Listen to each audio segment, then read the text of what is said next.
Hai, saya Mirror Story. Terima kasih sudah klik video ini. Jika kamu menyukai konten yang berbau kisah nyata, kriminal yang ada di seluruh dunia, kamu tepat memilih channel ini.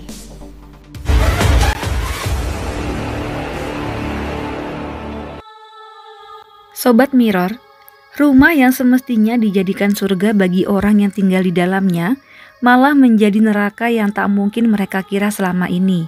Rumah yang semestinya menjadi tempat berlindung dari hawa dingin, panas, dan hujan, namun rumah ini tak dapat melindungi mereka dari maut yang mengintai. Rumah ini berada di distrik Amroha, negara India.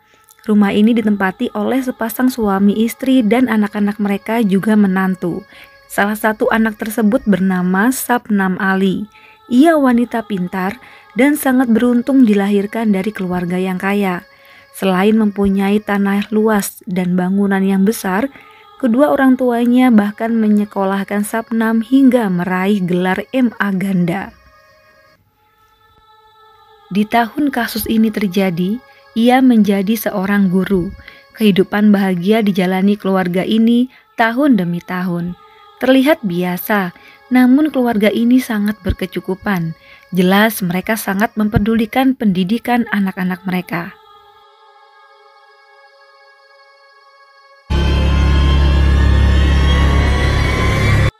Namun, kebahagiaan itu berubah seketika, tepatnya pada tanggal 14 April di tahun 2008 malam hari. Kejadian yang tak mereka duga akan terjadi dan merenggut seluruh anggota keluarga tersebut kecuali satu orang. Cerita bermula ketika Sabnam yang mengajar di sekolah dasar bertemu dan jatuh cinta kepada seorang pria bernama Salim. Seorang laki-laki yang putus sekolah dan bekerja sebagai pemotong rumput milik petani. Keduanya bermadu kasih tanpa sepengetahuan keluarga dari Sabnam. Keluarga Ali dan Salim mempunyai keyakinan yang sama, namun kasta mereka sangat jauh berbeda. Keluarga Ali yang mempunyai kasta tinggi, sedangkan Salim yang berada di kaum yang bawah. Tentu saja ini membuat orang tua Sabnam melarang putri mereka untuk bertemu dan berhubungan dengan Salim. Awalnya mereka masih memikirkan cara bagaimana agar bisa tetap menjalin asmara dengan persetujuan ayah Ali. Namun itu hal mustahil di India yang masih menerapkan sistem kasta. Mereka mulai merencanakan lari dari rumah, tapi hal itu langsung ditolak oleh Ali. Ali berkata, jika ia pergi, ia tak akan mendapatkan warisan, bahkan sepeser uang pun dari keluarganya. Sedangkan Salim hanya bekerja serabutan. Jelas ini membuat Ali dan Salim semakin galau. Kegusaran hati mereka ditambah parah karena ternyata Ali hamil. Ia sedang mengandung 8 minggu atau 2 bulan. Mereka tambah gundah gulana. Untuk kabur dari rumah mereka tak akan mampu. Jadi, tiba saatnya tercetus ide gila dari mereka berdua untuk menyingkirkan keluarga Ali. Si anak durhaka ini menyarankan agar Salim berpura-pura merampok ke dalam rumah lalu menghabisi nyawa keluarganya sendiri. Tapi di dalam rumah banyak orang, ada ayah, ibu, kakak, adik, serta keponakannya yang masih bayi. Tentu Salim akan kerepotan jika ia sendiri yang melakukannya. Tak ada cara lain, hingga akhirnya mereka memutuskan untuk mencampur racun dalam susu yang sehari-hari keluarga mereka minum. Sabnam dan Salim kompak merencanakan pembunuhan sadis ini. Karena tak hanya racun saja yang membuat keluarga itu tewas. Nanti kalian akan tahu seberapa sadis bajingan dua ini.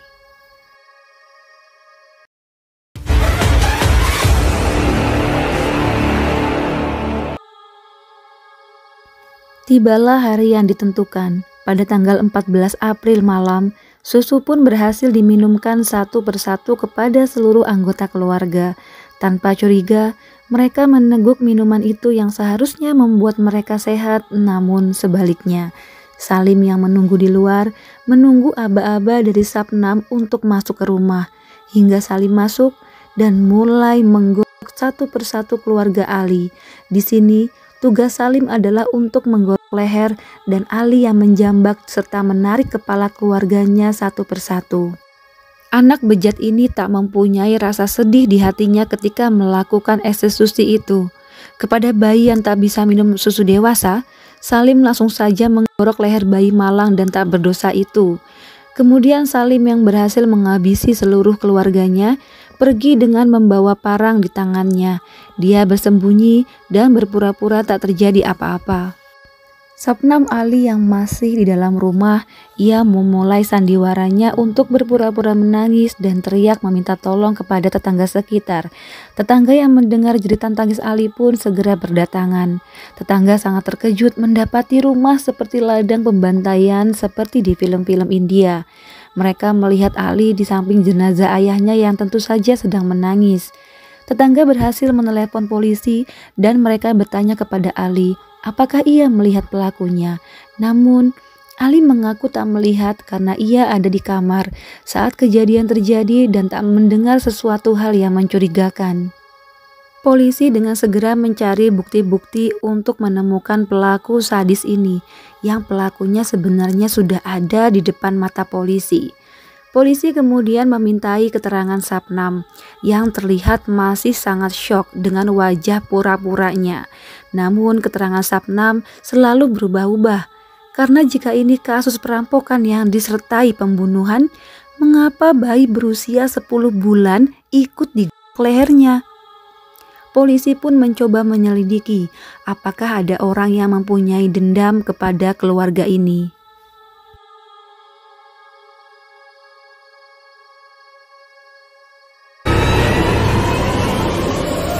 Polisi yang mengolah TKP menemukan susu yang berwarna janggal di dalam kulkas dan beberapa sisa susu yang masih ada di dalam gelas. Pihak forensik pun mengatakan di setiap korbannya terdapat bekas susu yang bercampur zat kimia yang dicurigai berbahaya jika dikonsumsi oleh manusia. Dengan semua bukti-bukti yang ada, polisi dapat menyimpulkan bahwa kasus ini murni kasus pembunuhan, bukan perampokan seperti yang diceritakan oleh si anak durhaka. Polisi segera menginterogasi Sapnam Ali dengan secara intensif. Dengan air mata buayanya, ia bersikeras mengatakan bahwa bukan ia pelakunya. Sekeras apapun ia berusaha menyembunyikan, namun bukti-bukti yang ada semakin menekan keterangannya dan menjebol pertahanan kebohongannya. Dengan lemas, ia menceritakan kejadian sebenarnya. Ia telah dibantu oleh kekasih laknatnya yaitu Salim. Dengan tega, mereka berdua membantai para korban termasuk si bayi malang yang berusia 10 bulan itu. Tujuan dari ini semua yaitu agar semua kekayaan harta benda korban jatuh kepada Sapnam Ali. Ia berkeyakinan jika orang tuanya mati, ialah yang akan mewarisi tanah dan bangunan itu. Karena di rumah itu terdapat banyak orang yang tinggal di dalamnya, jelas mereka secara rapi merencanakan pembunuhan yang sangat sadis. Tidak dapat mengelak lagi, ini bukan perampokan, melainkan pembunuhan berencana yang dapat membawa mereka ke hukuman mati. Mereka pun ditangkap pada tanggal 19 April tahun 2008 dengan Sapnam yang dalam keadaan hamil 8 minggu. Diketahui ia telah melahirkan seorang anak laki-laki pada bulan Desember di tahun 2008. Persidangan pertama dilakukan pada tanggal 15 Juli tahun 2010. Hakim memutuskan bahwa Sapnam dan Salim harus digantung atas pembunuhan ganda yang mereka lakukan. Selama persidangan, mereka berusaha mengajukan banding, namun secara tegas hakim menolak permintaan mereka ini. Hukuman yang layak untuk si anak durhaka dan kekasih laknatnya ini. Ternyata otak cerdas dan pendidikan yang tinggi tidak layak disandangkan untuk wanita ini. Seharusnya ada jalan lain yang bisa mereka pilih. Jika mereka bertekad untuk hidup berdua, maka seharusnya mereka dapat membuktikan kepada kedua orang tuanya bahwa perbedaan kasta tidak membuat mereka menyerah. Kasus ini sampai viral di India guys, menjadikan masyarakat sangat geram dan sempat terjadi demonstrasi. Ini menjadikan Sapnam wanita pertama yang mendapat hukuman gantung setelah India merdeka. Sungguh sangat tragis.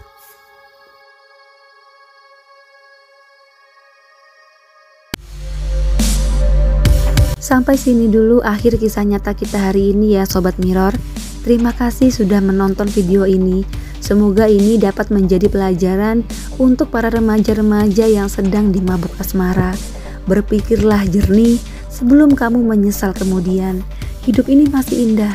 Lakukan yang terbaik bagimu dan bagi keluargamu. Mirror Story undur diri. Bye.